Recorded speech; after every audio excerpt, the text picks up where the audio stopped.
In sub-Saharan Africa, farmers and fishers can produce more than enough food to feed everyone.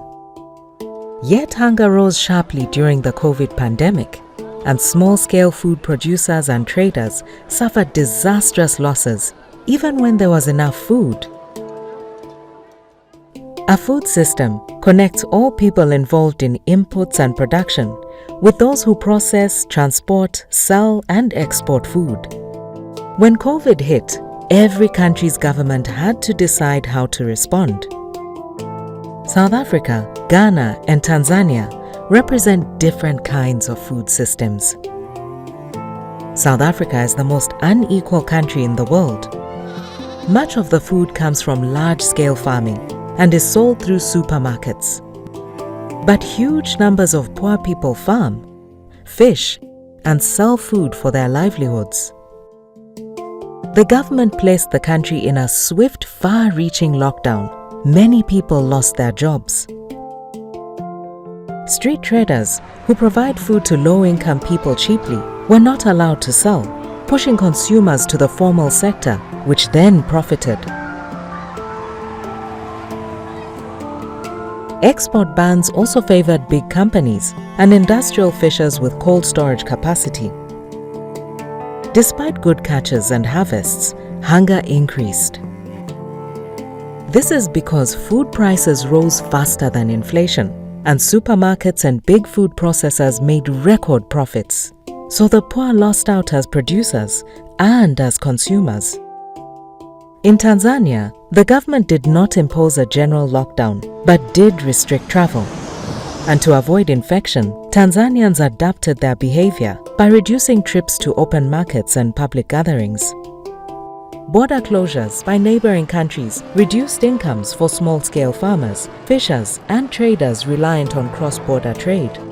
Closed borders also drove up the prices of imported foods. At the same time, the loss of tourism and exports meant some prices dropped, making nutritious food like fish more accessible to local people.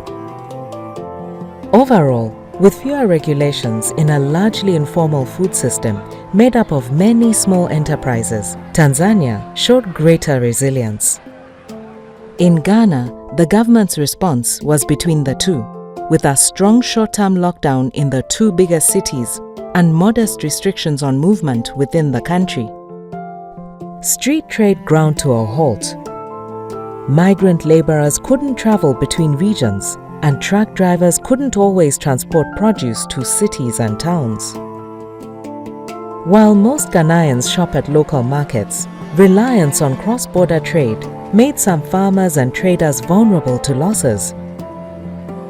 Transport disruptions led to price spikes, but with many farmers selling locally and many traders buying, there was resilience in Ghana's food system. In all three countries, producers lost markets and incomes because people didn't have money to buy and big events stopped.